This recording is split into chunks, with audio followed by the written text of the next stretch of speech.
Доколкото знам, Яростин Зезола е полумитична, полуисторическа фигура.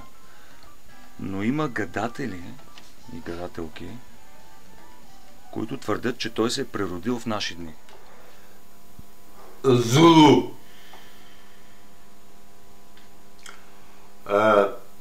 Това е дявол. Зулу, пак е дявол. Папа Зулу, пак е дявол. Интересното в цялата работа е, че се развива в Африка.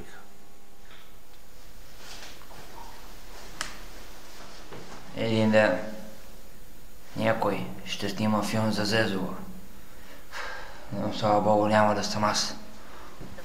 Според последните изследвания Зезола живее в тунелите на метрото. И пак връщаме обратно нещата. Папа Зулу е Папа Зулу. Това е по-френски, защото има папа. Зулу е по техния език. Папа Зулу е по френски език. Като бях млад, ме наричаха Папа Зулу. Папа Зулу е Зевил. Дейвил. Той е Дейвил. Дяволът. Папа Зулу фактически се нарича дявола на пустинята.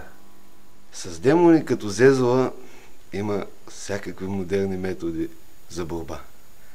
Обаче аз залагам на чесъна.